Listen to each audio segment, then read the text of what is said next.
This channel does not promote any violent, harmful, or illegal activities. All content provided by this channel is meant for an educational purpose only. নমস্কার, দেখছেন TV9 Bangla. আপনাদের সঙ্গে রয়েছি আমি তন্নিষ্ঠা। শুরু করছি news top 9 আর news top 9 এর শুরুতেই একটা চাঞ্চল্যকর খবর। হুগলির কানাইপুরের নিখোঁজ নাবালিকার দেহ উদ্ধার, ধর্ষণ করে খুনের অভিযোগ, মামলা রুজু পুলিশের। জানবো আমাদের প্রতিনিধি আমাদের সঙ্গে রয়েছেন আশিক ইনসান, আমাদের সঙ্গে রয়েছেন সরাসরি। আশিক, কোথা থেকে ওই দেহ উদ্ধার হয়েছে এবং এই ঘটনার সঙ্গে কে বা কারা যুক্ত এখন অবধি পুলিশ সূত্রে কি জানা যাচ্ছে? দেখো তন্নিষ্ঠা, তোমাকে জানিয়ে রাখবো যে গত দুদিন ধরে নিখোঁজ ছিল ওই বিশেষ চাহিদা সম্পন্ন যে নাবালিকা, সেই নাবালিকা, এবং অবশেষে আজ সন্ধ্যাবেলায় তা বাড়ি থেকে 2 কিলোমিটার দূরে কন্যগরের কানাইপুরের নপাড়ায় একটি পুকুর পাড়ের বাঁশবাগান রয়েছে। সেই বাঁশবাগানের পিছনে একটি ফাঁকা মাঠ আছে। সেই মাঠের কাছেই বিবস্ত্র অবস্থায় ওই নাবালিকাকে দেখতে পায়। নাবালিকার দেহ উদ্ধার হয়। স্থানীয় বাসিন্দারা প্রথমে দেখতে পায় এবং তারপরে পুলিশ এবং পরিবারের লোকজনকে খবর দেওয়া হয় এবং তার ঘন্টা খানেক পরে ডানকুনির খড়িয়াল থেকেই অভিযুক্ত, অর্থাৎ ওই যে নাবালিকাকে যে প্রতিবেশী অসীম মজুমদার নিয়ে গেছিল বাড়ি থেকে ফুসলিয়ে, সেই অভিযুক্তকে কেউ পুলিশ ইতিমধ্যেই গ্রেফতার করেছে। যেমনটা ডিসি শ্রীরামপুর অর্ণব বিশ্বাস আমাদেরকে জানিয়েছেন যে অভিযুক্তকে গ্রেফতার করা হয়েছে ডানকুনির খড়িয়াল থেকে এবং তারপরে তাকে উত্তরপাড়া থানায় নিয়ে আসা হয়েছে এবং সেখানেই তাকে জিজ্ঞাসাবাদ করা হচ্ছে যে এই ঘটনার সঙ্গে তার সঙ্গে আরো কেউ যুক্ত রয়েছে কিনা, প্রতিটা দিক খতিয়ে দেখছে। ইতিমধ্যেই কিন্তু এই আজ সকাল থেকেই তৎপরতা দেখিয়েছিল পুলিশ এই নাবালিকাকে খোঁজার জন্য। কোটা কানাইপুর নজর রাখো আশিক, নজর রাখো। অনেক ধন্যবাদ। কি শুনলো পুলিশ, কি বললো? পুলিশ কি বললো? স্যার এখন আমাদের চারজনকে দেখাবে মেয়েকে, যে আমাদেরই মেয়ে কিনা, এর জন্য আমরা দেখতে যাচ্ছি যে শিওর ওটাই আমাদের মেয়ে কিনা, আমরা কনফার্ম হতে যাচ্ছি। বডি যখন ওখানে পাওয়া গেছে, স্থানীয় একজন গরু চালক, মানে গরু চড়ায় আর কি, সে ওখানে গিয়ে বডিটা দেখেছে, কিন্তু তার বডি তো জানতো না, দেখে সে কাঁপছে আর কি ওই জায়গায় এসে। তখন ওখানকার লোকজন জানাজানি হয়ে তারাও পুলিশকে খবর দেয়, আমাদেরও ফোন করে, আমরাও যাই।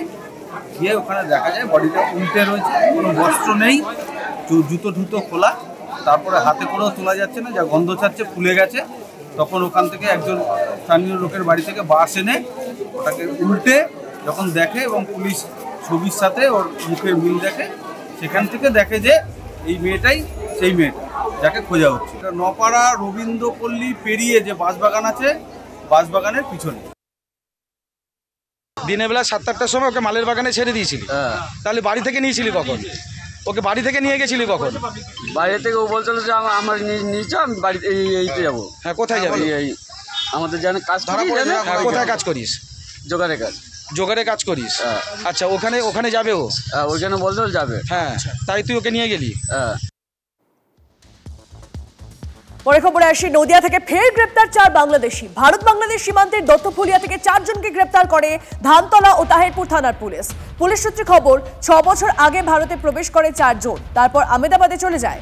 বেআইনি অনুপ্রবেশকারীদের খোঁজে তল্লাশি শুরু হওয়ায় বাংলাদেশে ফেরার চেষ্টা করে ধৃতরা।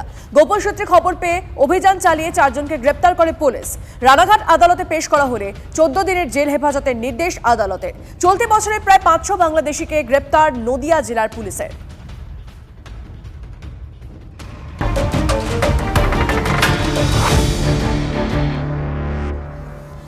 এদিকে বাংলাদেশের ইউনূস সরকারকে কড়া বার্তা দিল্লির। কোন দেশের অভ্যন্তরীণ সমস্যা মেটানোর দায়িত্ব সে দেশের সরকারকেই নিতে হবে, অন্যের উপর দায় চাপালে সমস্যা মেটে না, মন্তব্য বিদেশ মন্ত্রকের মুখপাত্র রণধীর জয়সওয়ালের। বাংলাদেশের প্রধান উপদেষ্টা ইউনূস দাবি করেছিলেন ভারতের কারণে নাকি তার সরকার চালাতে সমস্যা হচ্ছে। তার প্রেক্ষিতেই কড়া বার্তা দিল দিল্লি। সেই সঙ্গে ইউনূসকে মনে করিয়ে দেওয়া হয়েছে ভারত সবসময়ই বাংলাদেশের মানুষের দ্বারা নির্বাচিত স্থায়ী সরকারের পক্ষে। जहाँ तक वहाँ की सरकार है, वहाँ की सरकार की ये निजी जिम्मेवारी है कि वहाँ पर जो भी सरकारी या गवर्नेंस का जो इशू है, मसला है, उसकी जिम्मेवारी वो ले। ये कहना कि इस कारण से कोई दूसरा मतलब कि जो इस प्रकार की बयान जो आती है, तो उसमें ऐसा लगता है कि आप डिफ्लेक्ट करना चाहते हैं किसी और दिशा में, अपने खुद के जो वहाँ पर आपके चैलेंजेस हैं, गवर्नेंस के चैलेंजेस हैं। और ये दूसरे के नाम पे ये लगा के कहना कि एक्सट्रेनियस इश्यूज के कारण औरों के चलते इस कारण से ये गड़बड़ियां हो रही है, ये इससे समस्या का समाधान नहीं होता है। জনসংযোগে গিয়ে বিক্ষোভের মুখে সাংসদ মিতালি বাগ। আরামবাগের গোঘাট 1 নম্বর ব্লকের ঘটনা। দলীয় কর্মীদের ডাকে ব্লক কার্যালয়ে গিয়েছিলেন সাংসদ। সেখানেই মিতালি বাগকে ঘিরে বিক্ষোভ ব্লক নেতৃত্বের। পরে দলীয় নেতাকর্মীদের সঙ্গে কথা বলেন সাংসদ।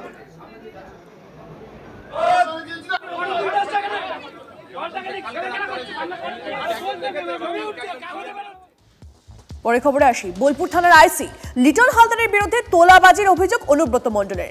এসপি সহ ডিআইজি ও উচ্চপদস্থ পুলিশের উচ্চপদস্থ সকল স্তরে আইসিকে সরানোর আর্জি করেছেন অনুব্রত। একাধিক ব্যক্তিকে ফোন এবং মেসেজ করে টাকা তোলার অভিযোগ আইসির বিরুদ্ধে। নাগরিক কমিটি দিয়েছে, সে আপনারা জানেন ব্যবসা ইউনিয়ন দ্বারা ছিল, ও যাকে তাকে মেসেজ করে টাকা চাইছে 70,000 80,000। এফআইআর করতে গেলে বলছে 5,000 টাকা নিয়ে এসো।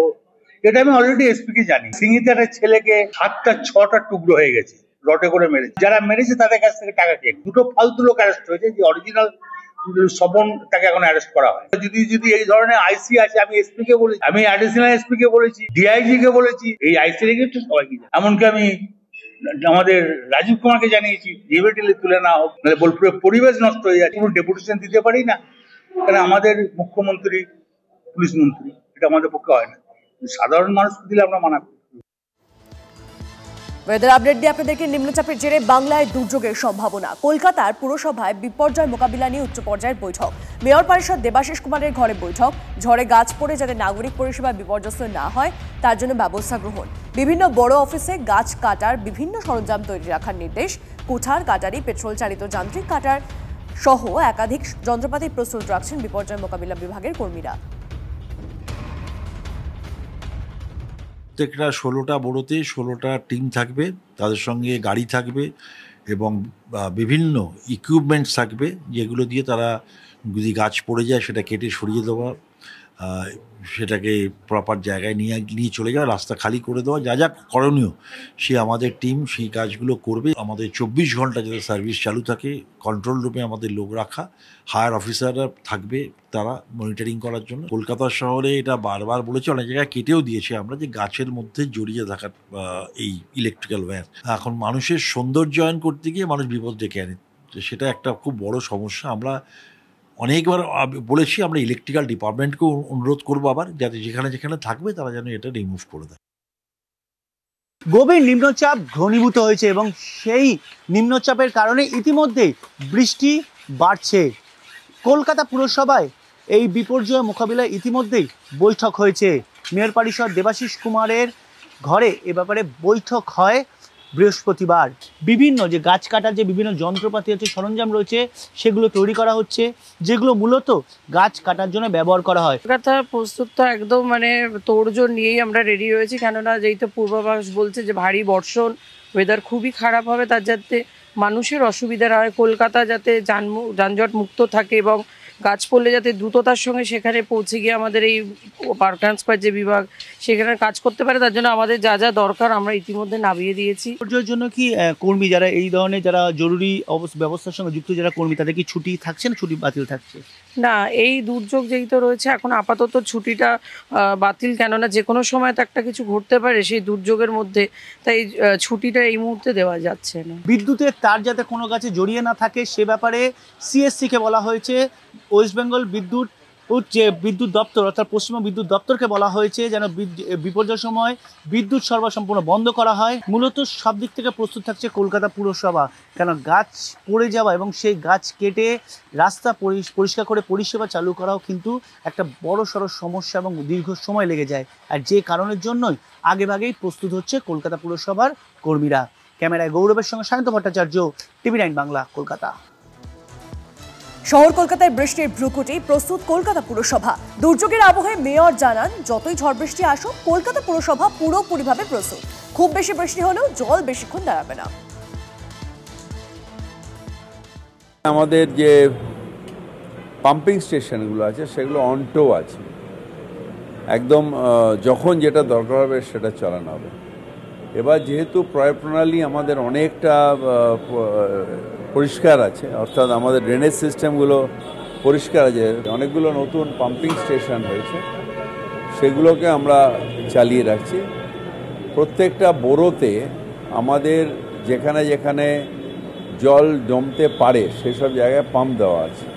যতই বৃষ্টি হোক আমাদের বোরোতে আমাদের টিমও আছে উইথ কাটার, গাছ কাটার, সুতরাং তাড়াতাড়ি আমরা রাস্তা পরিষ্কার করে দিতে পারবো এবং 4-5 ঘন্টা যদি মানে যে লো টাইড থেকে হাই টাইডে যে টাইমটা থাকে তার বেশি জল জমবে না।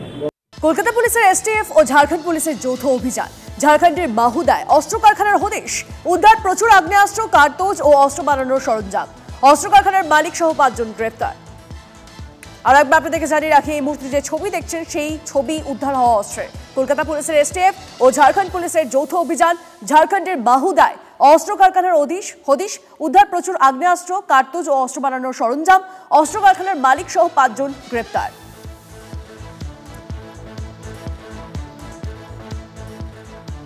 অমরনাথ যাত্রায় নিরাপত্তার কড়াকড়ি। পেহেলগাঁওয়ে জঙ্গি হামলার জেরে কড়া নিরাপত্তার বন্দোবস্ত। 581 কোম্পানি কেন্দ্রীয় বাহিনী মোতায়েনের সিদ্ধান্ত। পেহেলগাঁও হয়েই অমরনাথ যাত্রীদের বাস যায়। 3রা জুলাই থেকে শুরু হচ্ছে এবারের অমরনাথ যাত্রা।